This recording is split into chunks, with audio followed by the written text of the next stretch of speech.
Que ahora nos van a sumergir en otro universo, es el de Don Quiosker Man, Airel, Muñoz, Sánchez y Shinai. ¿Ready? ¿Pero ready? Venga, aplauso, por favor.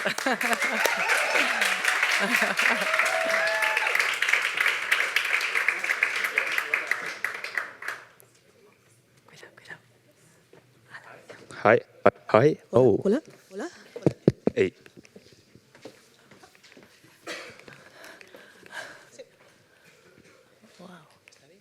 Sí, dale. Well, can we start? Yeah. Okay. So, hi everyone. I'm Airel, And Chin? and here with us are Anna and Angel, and all of us are the co-creators of this project. And we are all 3D animators from the secta Pepe's Good Land. So yeah, and from the very beginning, we always dreamed with the possibility of create something together. And so that's why we are so happy to be here and present this story. Don Quiosker Man! Wait. Do you say man? Oh, sorry. Do you say man? So this is another superhero story? But we already have a lot of them, no? Okay, take it easy. I mean, yes, it's a superhero, but it's not a conventional superhero story because it's actually a crazy modern adaptation of the classic Don Quixote de la Mancha. You know, that book you were probably forced to read in high school. At least in Spain. Yes. So we like to think that if Miguel de Cervantes were born in our time, he wouldn't be writing about knight errants. He would be writing about superheroes. So that's the core of our story. And in this new version, the most famous Hidalgo of all the times transforms into Quique, a lifelong kiosk owner. So he and his wife, Dulcinea, are the owners of this downtown kiosk. Of course, the neighborhoods love this couple, this magical couple. But this Dulcinea is going to pass away. Sorry, we killed Dulcinea. And the sadness turns Quique into a bitter man, a very angry and lonely man. So that's why he needs to he needs the comic books to escape from his reality, because his reality really sucks. So these comics books are not a hobby for him. These comics books are a really necessity. So yeah, it's basically it's this. And however, he's surrounded of bad news, and he's gonna close his kiosk because of the digital era, and because of this, he can't afford to pay his rent, so he will get an eviction notice. So he's really fucked. Poor boy. Yeah, that's right. So this kiosker is gonna be so frustrated with this, but he's gonna refugee in these comic books until an accident happened. So after this accident, he will wake up and he will gonna think that he has superpowers. So now he's not a victim of the system. Now he's Don Quiosker Man, you know, and can confront the problems in the neighborhood. Okay, so we turn our famous Don Quixote de la Mancha into an old geek. Yeah. That's pretty good, but are you not missing someone else in all this story? Sancho Panza. Yes, of course, because Don Quixote will not face the world alone. So our hero also have his own Robin. In our case, is Sansa Posa. Sansa? Yeah, I know. You are wondering what this version of Sancho Panza look like, right? Well, let me introduce you this wonderful girl, Sansa. She is the granddaughter of our Kike, and she will come into his grandfather's life because she will start a computer science degree in the big city. But the high price of the rent is not affordable for her, so she is forced to move in her grandfather's flat. I know that you are thinking that, wow, it's very different from the original Sancho Panza version, right? Not only because now it's a girl. We also decided that change the personality completely. So you have to imagine this version of Sancho Panza has the typical computer geek that see the world with only logical mindset. So she's very pragmatic and very intelligent girl. And she cannot understand with Kike's fantasy because she just cannot understand that illusions. However, familiarity breeds affection. So when she finds herself dragged along to the crazy adventure of Kike, little by little, she will start look to her grandfather in a different light, and will at least try to understand what his grandfather are fighting for. And also, she will undergo a very beautiful inner transformation through the stories. Because she understands that through his grandfather, that if imagination is the way that opens us different paths to understand reality, only human bones is the one who teach us how to work them. But then is only Sansa the character who is gonna have a transformation arc or what? No, I got you, but no. Parallel to Sansa arc, also Kike will undergo his own transformation, because at the end of the day, Kike will understand that he doesn't have superpower at all, but he doesn't need them either, because he realized as long as his imagination is alive, he always can imagine different solutions to cope with real life problems. And at the end, our Don Quiosker Man will leave behind the superhero cape to embrace reality and understand that even the most powerful hero in the story cannot save themselves alone. And the most extraordinary act of courage is to find someone who you can trust and fight alongside with you for a better future. And who are they fight against? I mean, who is the bad guy here? Well, as any superhero story, our Kike and Sansa will fight with a high-profile villain that, in our case, is the unstoppable Future Energy. This is an evil corporate that is the personification of modern capitalism. So for this giant system, the people are just nothing more than numbers in a spreadsheet. And do you know what? Can you guess what their first show of power was? Candice? No, that's so cute, but no. For this corporate, they want to cut Kike's electricity and setting up his eviction. So, but this is not an isolated case, because the master plan of those people is to wipe out the whole neighborhood, house by house. So cruel, right?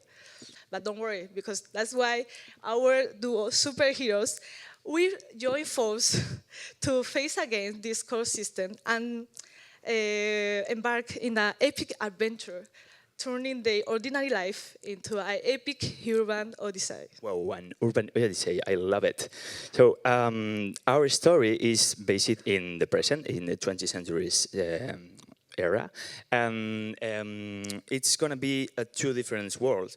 By one hand, we have the real world, so this is a 3D environment, a 3D with a 3D technique, and by the other hand, we have this imagination, no? The Kike's mind, and for this part, we think in 2D style, 2D animation, for this comic book style.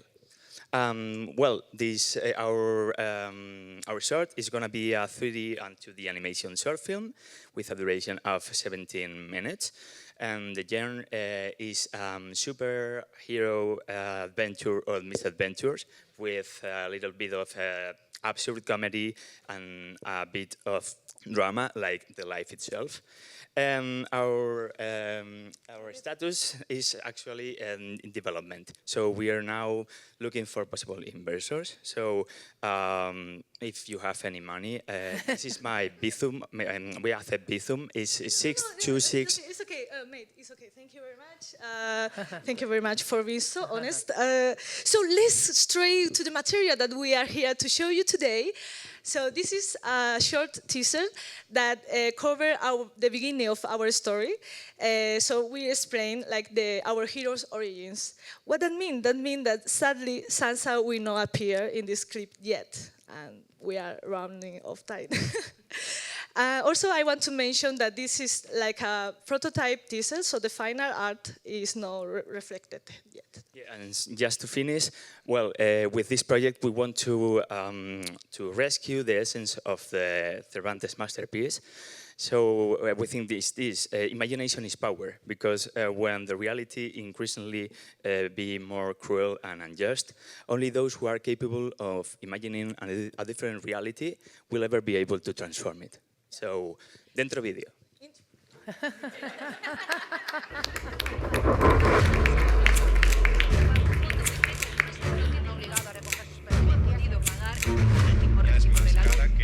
Solo quedan 5 familias. Cuando llegué había un papel puesto en el contador, no me habían cortado la luz.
So thank you very much for watching the teaser. We are so excited. Now we are going to into our second part of our pitch, that we will talk more about our suffering stage, as Daniela said before. But before that, I want to go more deeply in our team, because I think we are so lucky to be working in this together.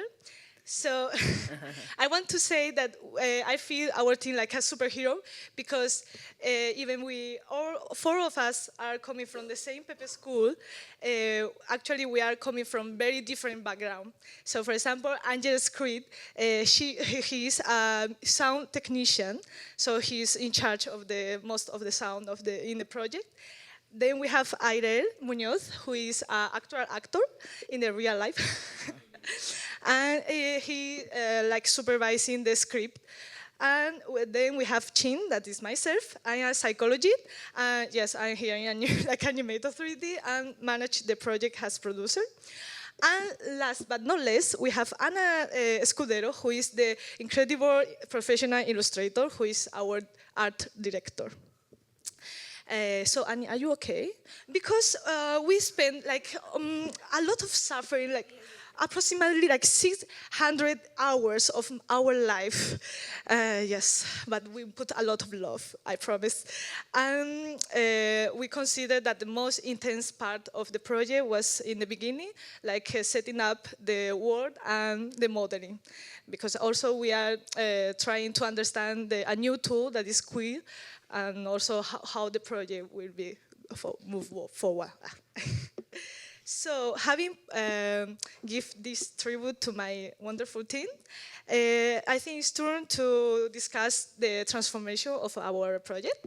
So, the original idea have took a lot of format until what we show today. That is the teaser of a short film. But at the beginning, we think about make a series or with interactive element to an experience close to immersive VR storytelling.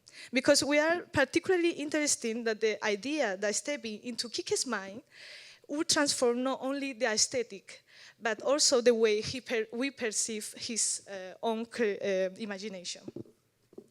And eventually, we realized that this immersion didn't necessarily depend on interaction. So we decided to translate it into visual language, turning Kike's inner world in a comic inspired by a comic. And at the end, we decided also the short film format because we think this allows us to put out all our effort in the correct way and like leave the possibility to spend it in the future when we have more budget. It's also relevant for me to mention that thanks to the feedback from Next Lab and some closest friends, we remade a lot of the work we already made. What that means that entire scene, character, and even sequence was just disappear. They say, kill your babies, or as we like to say, quit your babies. So now my partner will talk more about the process with the tours. So can you put a video? Yeah, thank you. Thanks, Alex. So, I'm sorry, a minute of silence.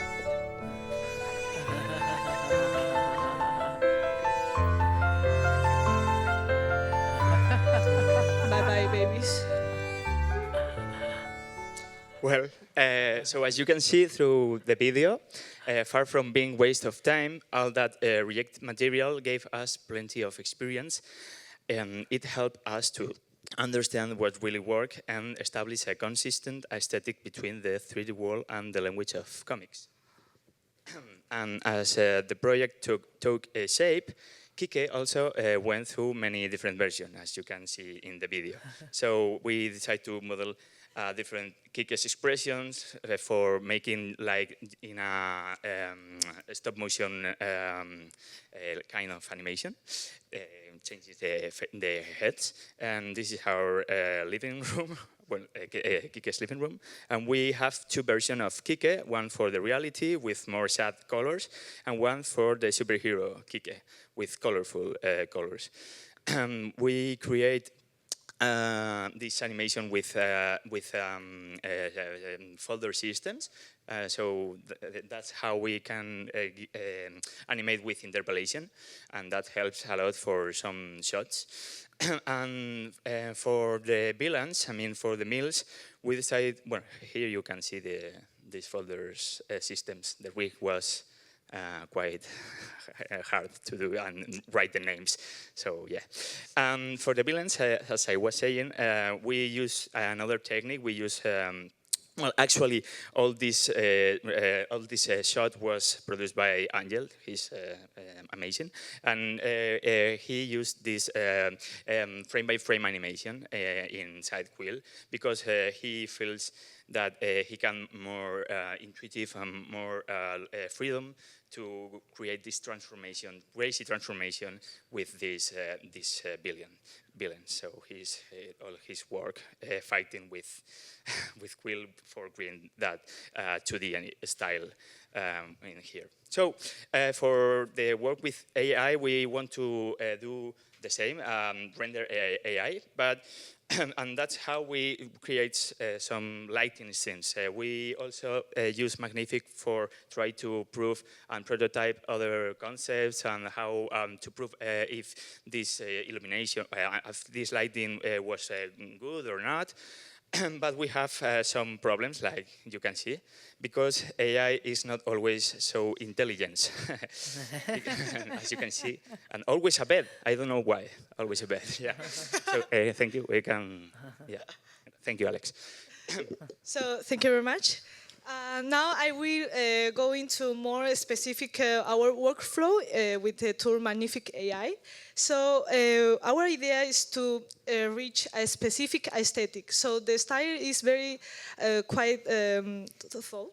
So we try at the very beginning asking directly to the AI to see if we can get that style directly, but we realized that doesn't work very well. So we decide to try a different way to use AI. So firstly, we ask to the text AI to describe the style we are looking for in a prompt using a reference image. Once we manage to do that, we pass in that description, the result prompt, to generate AI. In this case, Nano Banana. Plus one of frame that we already made in Quill to see if we can get a more accurate style, as you can see here. So with a few adjustments to the prompt, we easily arrive at the still image style that we are happy to. So then we apply a second pass to a generate image to fix some detail. For example, the lighting, that we want to keep the lighting only in the bottom of the lamp. And we use so we use the previous output to make another one. And in the end, we use this reference image to provide input to the layer whose style we want to change. But in this point is when our struggle with AI finally defeat our patient and also or our credit. Yeah, and the final output is still no good. As you can see, our Kike has older than ever. Yeah. So, and this is a screenshot of the real workflow in the magnific space. And so for the conclusion, well, we think that the both are different and great tools for different things. And Quill has a lot of powerful things because it's so intuitive and it can express you through this creativity. I don't know. And by the other hand, Magnific permits you to prove some ideas quickly and how and see if you can go by this way. Like, oh, I like this lighting, or I like this, I don't know, this style.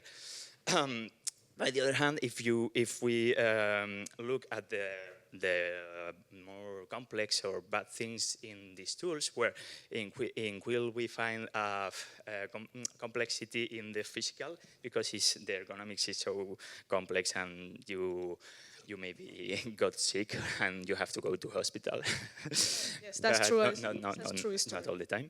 But and with the AI process, with Magnific, well, actually the bad thing for us was the process itself is not as creative as we want to be. So it's type a prompt, and you can see this, and it's good, but it's not like you are drawing or you are animating. So it's kind of frustrating in this place. But there are very good tools in the both, and well, we are actually in our teaser we decide to take the both. We decide to keep 2 shots with AI, the first shot and the last shot, because we like this lightning in these shots more than our version on Quill. That's pretty much. It was a very